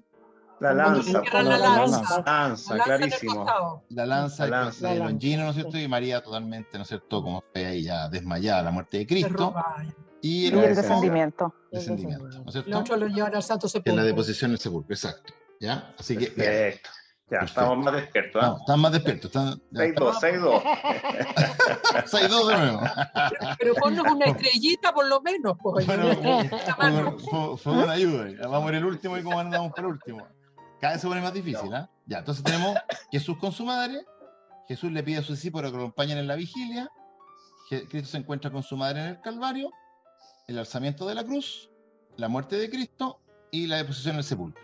Y abajo, Perfecto. como decían ustedes, San Juan y San Mateo. Y San Mateo. ¿Se fijan? Entonces, toda la escena que hemos mostrado ahí tiene que ver, ¿no es cierto? Porque acuérdense que en el momento que Jesús habla con María, o sea, cuando María le pide que haga, le dice, ¿qué tienes conmigo, mujer, si aún no ha llegado mi hora? No es tiempo que me revele, en el momento que yo me revele, me empezará a perseguir. Entonces, inicia el momento del ministerio apostólico de Cristo que va a culminar con su muerte, obviamente. Entonces, y es todo un episodio, básicamente, donde prácticamente, ¿no es cierto? Pero es el diálogo antes de la revelación, de convertir Claro. el vino. Estaba bien Constanza. Estaba bien contado, sí. Así que bueno, ese es el momento que está ahí y está con ella. Me gané una estrellita. Una estrellita, Sí. una estrellita. 2 puntos Muy bien. por examen. Ya, Muy bien, exacto. muy bien. Quiero mi diploma. La filacteria, que no sé lo que dice, pero tiene que ser un texto alusivo del Evangelio, ¿no es cierto?, sobre el momento que entregan el cuerpo de Cristo, ¿no es cierto?, que lo bajan de la cruz, que esto que está ahí. Y Qué increíble como pinta. el fondo nos recrea, ¿no es cierto?, un paisaje también idealizado, nuevamente con castillos, lagunas o ríos, lo que sea, que sea el fondo, que es bien interesante. Cristian, ¿de qué tamaño era todo esto? Dice de... A ver, el tríptico este... 2.59 por 2. Ya, es grande. Sí. Ya. 260 de alto. No, como por para pintar tanto 220. detalle, digamos. Sí, es grande. Ya. Y ahora veamos el último, que es, ¿no es cierto?, la aparición de Cristo a María. Como yo les decía que esto es de Evangelio Apócrifo, porque la Biblia no está consignado, y a mí siempre me gusta pensar de que nunca se le apareció a María, porque la verdad que Cristo se aparece a los que tienen dudas, a los que los que no creen, como Tomás. Entonces yo no veo, y meto los dedos en su llaga, no voy a creer, qué sé yo, bueno, y ahí se le aparece Cristo, se le aparece a todos los que dudaban. En cambio que María conserva siempre la seguridad de la victoria. Ella siempre, desde el momento de la cruz, ella sabe que ese es el símbolo de la victoria. Entonces por eso no está consignado en la Biblia un poco ninguna aparición, y de hecho hay como 14 apariciones en total consignadas en el Evangelio, que algunas pueden coincidir, pero por ejemplo, siempre les digo yo, en el cenáculo hay como 3 apariciones, porque está, o 2 apariciones por lo menos, porque está Jesús, se le aparece a los apóstoles, y después se le aparece de nuevo por segunda vez a Santo Tomás. Entonces tiene que ver con eso. Bueno, aquí el fondo es mucho más interesante de esto, porque no es tan abstracto, y indica, o sea, no es idealizado, sino que indica algunos elementos que permiten entender un poco este episodio, dado que este no está en la Biblia, no está en el canon un poco de la Biblia, la aparición a María. Entonces probablemente el paisaje va a tener que decirnos algo. Bueno, ¿quiénes están acá entonces? Primero, ¿quiénes están acá?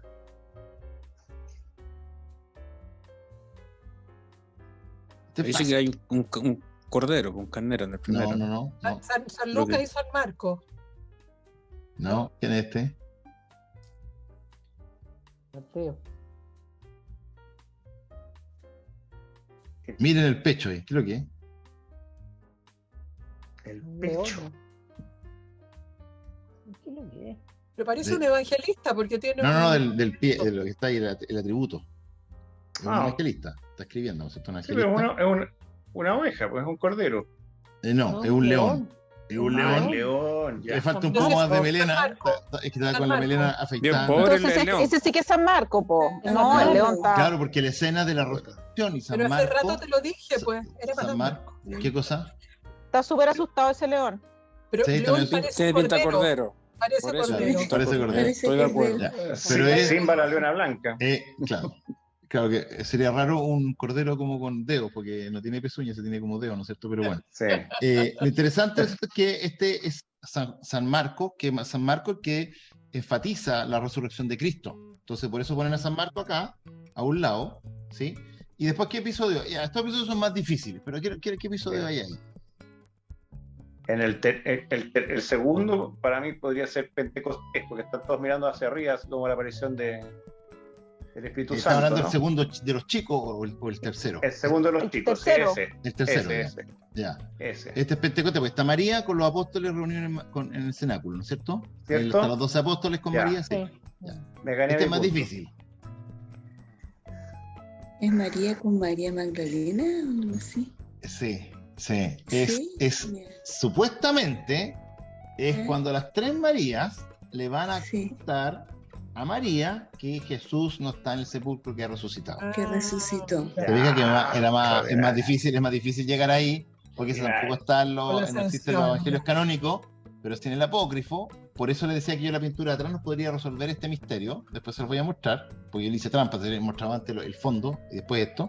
Bueno, María reunió con los apóstoles en el cenáculo y San Pablo, que se reconoce por la cabeza San calva Pablo con la espada, ¿no Ah, es cierto? Así que ese es San Pablo. Así que ahí tenemos Aquí personajes. María Cristian, María Cleofás, María Magdalena y la otra, ¿cuál es? María Salomé. María Salomé. Salomé. Ya. Claro. Entonces, y aquí. Este facilito. Ese este. La aparición del Espíritu Santo. O sea, ese Ya, la 50 venida del Espíritu días, Santo sí. en Pentecostés. Ya, después. Ujú. La anunciación. No. No. no, pero el último es la coronación. María con Sí. su los O cielos, la me ascensión de la imagino. Virgen, puede ser la Claro, ascensión. está el ángel. Este Le le puse anuncia a en María paréntesis su porque pronto yo lo interpreté así nomás, pero no. Ah, El ángel le anuncia a María su pronto reencuentro con Dios. Por eso ¿Y le eso da la es real? palma. ¿Se fijan o no? No tenía Ya. idea. Le da la palma. Yo tenía idea.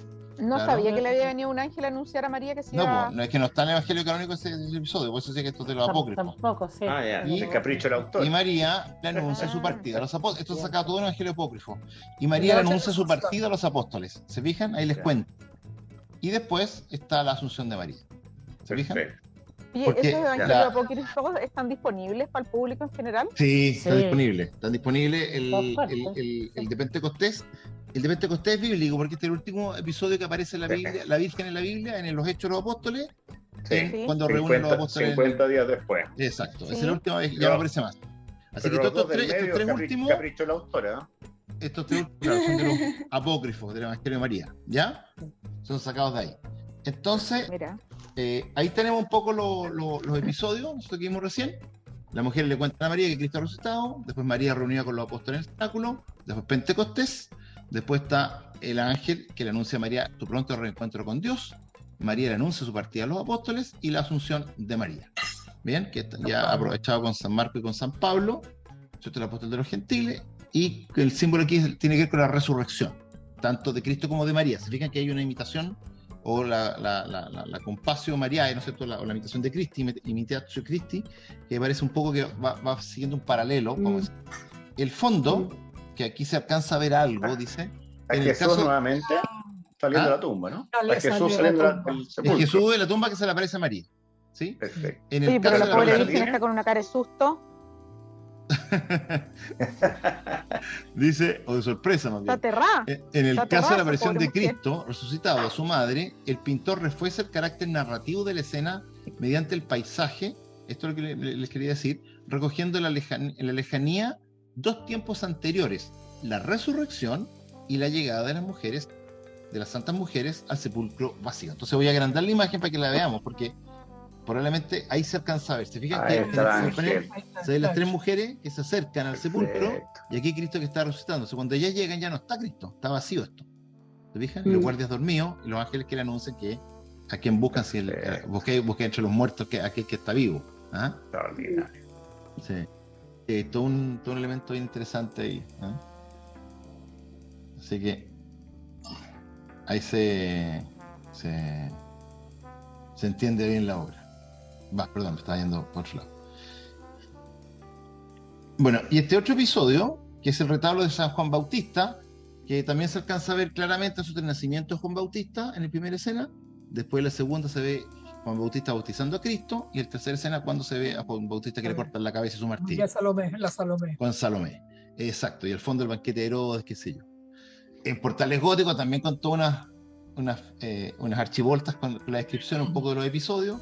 Dice, este tríptico está relacionado con el de Miraflores por sus motivos simbólicos compartidos, puesto que ambos utilizan el recurso de relieves de piedra imaginarios dentro de los marcos y como medio para desarrollar el tema principal de cada, en cada panel en particular. ¿Bien? Están buenos los cómics. Sí, pues son cómics. Más fantástico que realistas, son un recurso para incluir las pequeñas figuras en relieve situadas en las arquivoltas que reflejan y acentúan la narración y el tema del panel donde aparecen. Aunque aquí todavía hay una función de la imagen de poder ayudar, ¿no es cierto?, a la enseñanza de la fe, a la transmisión de la fe. O sea, el fin pedagógico, didáctico que tienen todas estas cosas son súper interesantes, porque todavía se piensa esto como el arte como una Biblia para los pobres, una Biblia pauperum. Curiosas las calcetas del que le corta la cabeza, ¿eh? Una roja y sí. otra blanca. Sí. Y su traje parece también tiene En los todo dos colores, caso, como un ¿cuándo se inventó la imprenta? 1450. Es decir, O sea, claro, pues, o sea, efectivamente son cuadros educativos. ahí yo como gráfico debo corregir. La imprenta la inventaron los chinos, quién sabe cuánto antes. Ah, bueno, En 1450 se inventaron los tipos móviles por Gutenberg. Sí. exacto, eso. Sí. Pero igual existían imprentas de xilográfica y serigráfica en el medioevo. Sí. O sea, que se puede imprimir la página completa, pero no letra el tipo móvil, con letra Exactamente. individualizada, claro. Pero en el fondo el arte todavía cumplía ese papel Sí, Sí. educativo. claro. Oye, Bueno, ahí está me el primer. Me impresiona el niño Jesús, siempre son tremendamente desnutridos, oye, una cosa terrible. Oye, pero mira ese niño Jesús. Poca leche en esa época. Bueno, Todos no iguales. es que. Prematuro. Eso es interesante esa Prematuro. observación. No es que esté desnutrido, sino que en general al niño Jesús se le representa como un hombre chico, con las mismas proporciones de un adulto, pero en chico. Eso puede Porque ser. uno, claro, cuando el niño, ¿por qué? Pero esto tiene una razón teológica. Porque resulta como Cristo, como el niño Jesús es Dios, él ya tiene todo el conocimiento en sí, lo trae. ¿ah? Él sabe, por eso cuando María, ¿se acuerdan ustedes que se lo he dicho antes, que María cuando se pierde 3 días, Jesús, ¿se acuerdan? En el templo de Jerusalén, Sí. cuando tenía 12 años y lo encuentra con los maestros de la ley dándoles canchitiro y helado, ¿no es cierto?, los conocimientos de la Escritura, María le dice, pero ¿por qué nos haces esto a tu padre y a mí? Hace 3 días que te buscamos. Y él le responde, ¿no sabes acaso que estaba ocupado en los asuntos de mi padre? Le responde como hombre. Sí.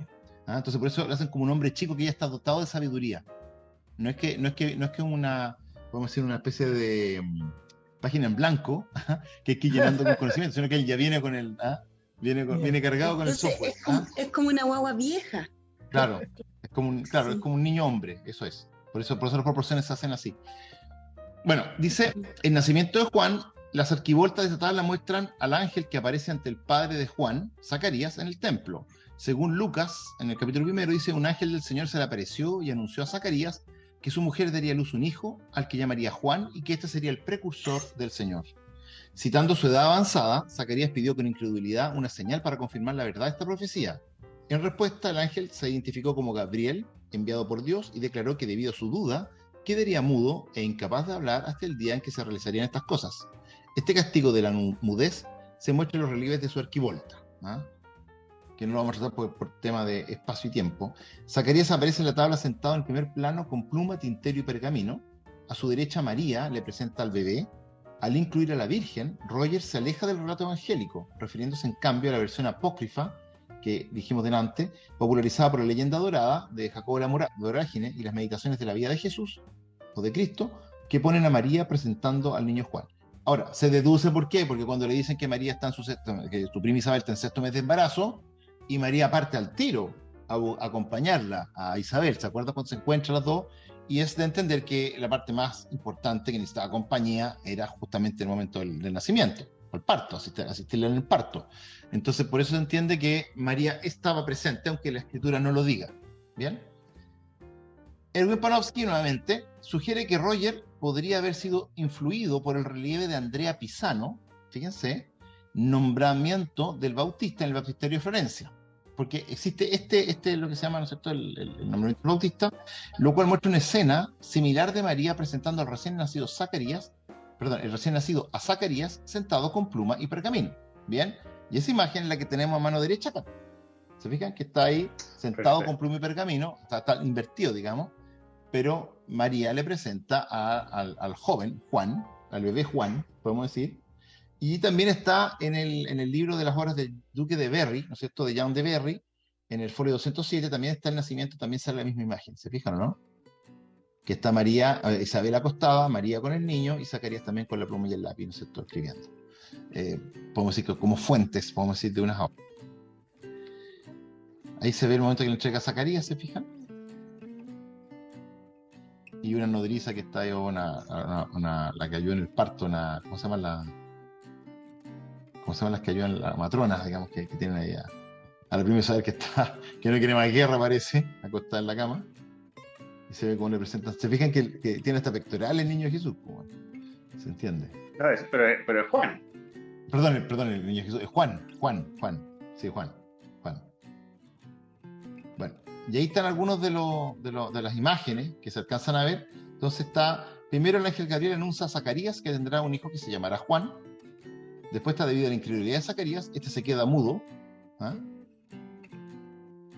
Zacarías e Isabel se reencuentran en la puerta dorada. Acuérdense que se habían como peleado porque no podían tener hijos y la cuestión, hasta que se reencuentran en la puerta dorada.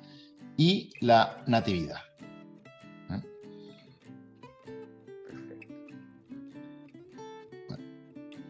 Después está el bautismo de Cristo, que está al centro, y que se ve ahí también los motivos, no sé si aparece con la figura del Padre. Esta es una imagen como trinitaria. Acuérdense que esta es la primera hierofanía que aparece en la Biblia, porque está el Padre, ¿no es cierto? Aparece el Espíritu Santo, y una voz que dice, este es mi Hijo amado, en quien tengo todas mis complacencias. Es la primera vez que Cristo, aquí con esta revelación, podemos decir esta hierofanía, se revela como que quién es, y que Dios es trinitario, Padre, Hijo, Espíritu Santo. Entonces muy interesante un poco el recuadro, con las imágenes previas también que se alcanzan a ver ahí, en Está como filacteria, o sea, está en la arquivolta del arco gótico. ¿Se fijan? Salen algunos apóstoles atrás. Y después acá sale, ¿no es cierto?, el episodio de la ejecución del Bautista, ¿no es cierto?, solicitado por Salomé a Herodes. Y ahí se ve al fondo, ¿no es cierto?, el banquete. Y donde le llevan en bandeja la cabeza después, ¿no es cierto?,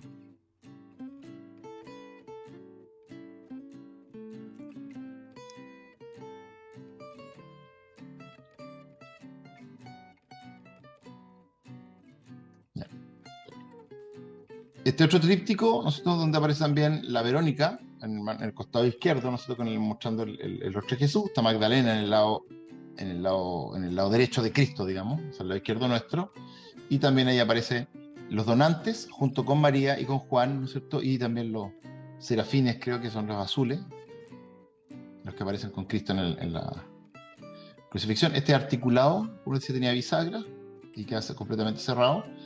Ya, y este es que quería detenerme, porque esta es la última obra de Roger van der Weyden, para ir cerrando un poco el curso, y es el tríptico que se llama de los 7 sacramentos, ¿ya? Este está pintado también entre 1440 y 1445, o sea, todavía está activo Roger van der Weyden, del cual probablemente él haga el diseño general, pero se cree que la ejecución solamente corresponde al Cristo que está al centro. O sea, como que de la mano de él parece que pinta solamente Cristo. Probablemente por la alta tasa de encargo, quizás por tener además a esta altura ya pintores ya aventajados en su taller, como que le confía aparentemente a los otros pintores. La verdad es que las pinturas son re buenas, yo no podría determinar jamás si son o no de Roger van der Weyden, pero es bien bonito por lo complejo el cuadro. Es una iglesia gótica que nos recuerda, ¿se acuerdan el cuadro de la María en la iglesia de Jan van Eyck? ¿Se acuerdan que es más o menos parecida a la distribución del punto de fuga, que no está en el centro, sino que está tirado hacia un costado, está más o menos en este punto? ¿Sí? Pero ahí la figura de la Virgen era enorme. Claro, y era enorme, pero estoy hablando del espacio gótico. El espacio gótico, claro, se fijan que es similar. Pero un tríptico, pero no era tríptico. Entonces, y se ven un poco. Entonces, aquí están, en toda esta escena, como dando una vuelta alrededor del misterio de la muerte de Cristo, de la crucifixión, están todos los sacramentos de la vida cristiana. Entonces, también nuevamente un fin catequético, pedagógico, podemos decir, en esta obra. Entonces, vamos a ir viéndolo por detalle, para ir mostrando en orden, desde la izquierda nuestra a la derecha, todo el recorrido de los sacramentos, o sea, desde el bautismo hasta la extrema unción, van a ir apareciendo un poco en este cuadro, ¿ya? Para que ustedes vean los tamaños, más o menos, del panel central, que el más grande son 2 metros de alto por 97, o sea, tiene 2 metros de alto por 1 de ancho, más o menos, y los otros paneles son dice ahí, ¿no es cierto?, de 1,19 m por 63, ¿ya? Los paneles laterales, más o menos. Dice, Roger van der Weyden describe en su tríptico los 7 sacramentos de la Iglesia Católica. El panel del centro está dominado por una escena de crucifixión, posiblemente la única contribución original de Roger a esta pintura, ya que las demás partes fueron ejecutados por su taller. Entonces, tenemos, debajo de la cruz se encuentra a un lado el apóstol San Juan sosteniendo a la Virgen María desfallecida en sus brazos. Como ustedes ven que ya el tema emotivo, sentimental, psicológico o psicologista y moralista del arte ya marca un camino nuevo en el arte, pues una pintura que ya podemos decir del arte moderno. En segundo lugar, dice, ¿no es cierto?, a la izquierda María Magdalena toma la mano de la Virgen María, que se alcanza a ver, esto ya como el cuerpo atravesado, se alcanza a ver por el panel, se fijan que iba la mitad del cuerpo, y ahí sale al otro lado y le toma la mano Magdalena. A la derecha de esta tabla central se encuentran las 2 afligidas Marías, María de Cleofás y María Salomé. Después, en el fondo de la tabla central se puede ver el sacramento de la Eucaristía, que está el sacerdote de espalda, ¿no es cierto?, con la mano en alto, con la hostia consagrada. Bueno, ahí está, ahí se alcanza a ver un poco las 3 Marías, ¿no es cierto?, con María, alrededor de María, que está desmayada, desfallecida, y que Juan sostiene el cuerpo, ¿no es cierto?, de esta María que está desmayada, exánime. Ahí se ve el sacerdote, ¿no es cierto?, que indicaría el misterio, el sacramento de la Eucaristía, donde está el sacerdote, se fijan, se ve la cancela, se ve el altar, está con la hostia consagrada, se ve interesante porque se puede el altar con el retablo y con María arriba, se fijan. Entonces me parece bien interesante un poco el espacio gótico, la espacialidad que se alcanza a percibir ahí. Los personajes que están por detrás ahí se ven rezando, algunos paraditos, ¿no es cierto?, por ahí, por todos lados. Un cura por otro lado que está leyendo probablemente el coro. Entonces, bien interesante como la espacialidad que recupera el cuadro. Dice, en el fondo de la tabla central se puede ver el sacramento de la Eucaristía, ¿no?, que en este caso está el sacerdote celebrando de cara, ¿no es cierto?, al oriente. Y el color verde del ángel simboliza la virtud de la esperanza, ¿no? Este color litúrgico es usado durante el tiempo ordinario, después de Navidad hasta Cuaresma, y después del tiempo de Pascua hasta el Adviento, en los domingos y en aquellos días que no exigen otro color, ¿sí?, que la ropa es todo el color ordinario, o tiempo ordinario. Ahí se ve a Cristo. Dice, esta crucifixión posiblemente la única contribución original de Roger van der Weyden en este tríptico. En los ángulos superiores de cada tabla hay unos escudos o blasones, que se alcanza a ver, no sé, una especie que parece una especie de V invertida, y en el otro lado, no sé, que se ve como un escudo con una torrecita. En la derecha sería el escudo de la diócesis de Tournai, y al otro lado sería identificado como las armas del donante Jean Chevrot, que es el obispo de Tournai. O sea, puso el escudo como donante de su escudo familiar. Y la perspectiva oblicua, es decir, que no está centrada, sino que está hacia un lado, nos recuerda a la Virgen de la Iglesia de Jan van Eyck, que es el cuadro que estamos viendo ahí. Se fijan que la distribución es como invertida, en el sentido que una mira hacia allá y la otra mira para el otro lado, pero la ubicación oblicua es importante la perspectiva. Que eso también le da más dinamismo al espacio, no lo hace tan equilibrado y tan sereno, sino que le da un poco más de movimiento, dinamismo, un poco a la composición. Así que es interesante la propuesta. Y en el panel de la izquierda se encuentra el bautismo, la confirmación y la confesión. Aquí está, ¿no es cierto?, el bautismo, que se ve la fuente de agua bautismal. Después está la confirmación en el segundo, que les ponen una ¿cómo se llama? Una cruz de ceniza, que después se la protegen con una venda para que no se les borre. Y atrás al fondo está la confesión, ¿no? Entonces los tres sacramentos los vamos a ir viendo de a poquitito. Ahí se ve mejor.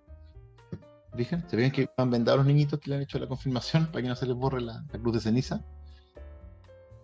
Y atrás se ve la confesión. Con los cachetes coloraditos del... Sí, po.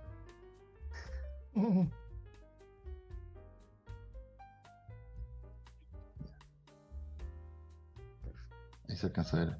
Dice, la pila bautismal con el sacramento del bautismo, el blanco de la inocencia sobre el bautismo. Cada aparece un angelito con el color que indican por el sacramento, ¿se fijan?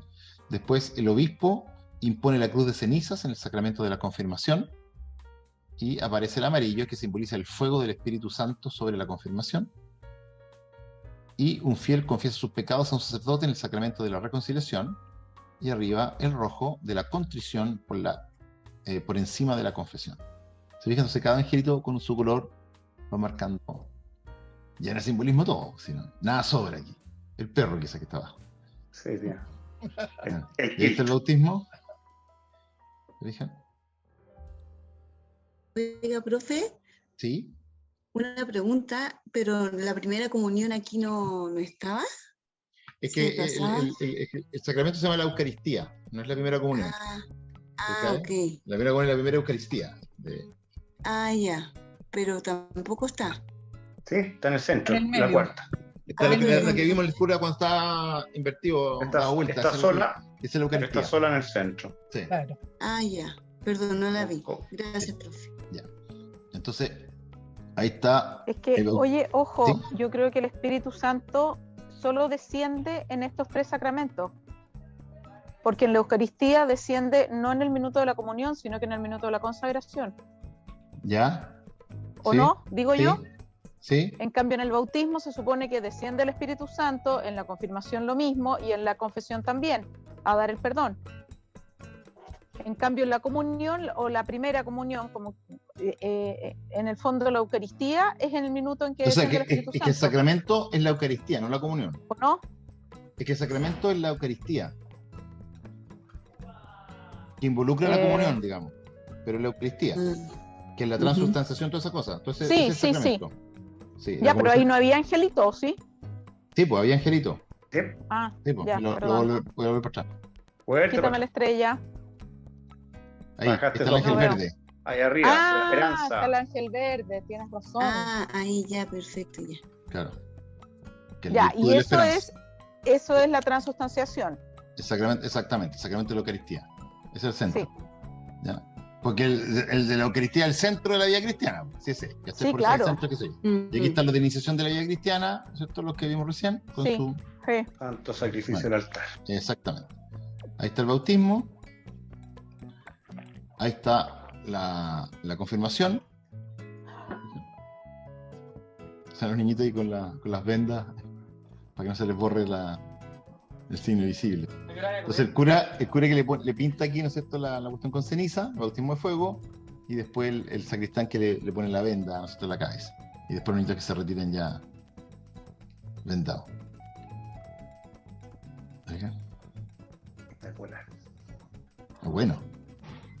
No, y es complejo el cuadro, bonito. Bueno. Ya, y aquí está la confesión. Como ustedes ven, interesante que esto se llama la confesio. La confesio no era un espacio así como hoy día conocemos, que está como una construcción que con unas puertitas, que uno está realmente cerrado, sino que era una pared, en una esquinita, digamos, a veces puede ser un nicho dentro de un muro, o al lado de una pared, como se ve ahí, y donde el tipo da la absolución, la penitencia y el perdón del pecado, qué sé yo, y toda esta cosa. Y ahí dice gente como haciendo penitencia aparentemente atrás. Fíjense del lugar. El sacramento es más bien la penitencia que la Y misma la penitencia. confesión. Exacto. La penitencia. Exactamente. Bien, y en el panel derecho vamos a ver ahora entonces los sacramentos del orden sacerdotal, el matrimonio y la extrema unción. Ujú. Que están ahí, ¿no es cierto? Se ve al principio del orden sacerdotal que están los sacerdotes instruyéndolo, digamos, lo están haciendo la ordenación. Después está el matrimonio, que se están casando, y después está el finado que le están haciendo, no finado todavía, está enfermo, digamos, está Sí, en las por últimas. por eso hoy se habla de la unción. La unción, claro. Hoy día se habla de la Mira unción de los los enfermos, antes colores era de los extrema unción. ángeles. Los colores de los ángeles. Sí, Sí. ya. Veamos entonces los colores y todas estas cosas. Entonces, primero tenemos el obispo confiere el sacramento de la orden sacerdotal a un diácono, en la primera escena, y un ángel con túnica color marrón violáceo por encima de la ordenación sacerdotal.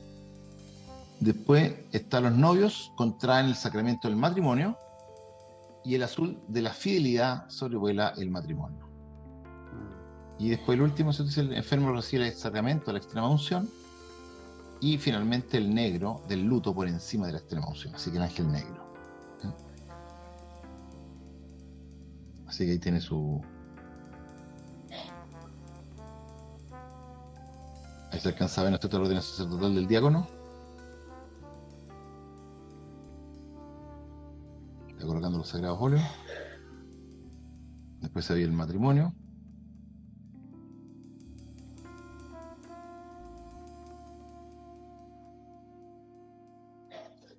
¿Se fijan lo que les decía yo? Que los rasgos de la mujer están muy suavizados frente a los hombres. Usted sabe que los tres hombres son mucho más... Las dos mujeres son muy suaves. Entonces como que va a distinguirlos, qué sé yo. ¿Ah? Sí. Y ahí se ve ya el del sacramento de la extrema unción.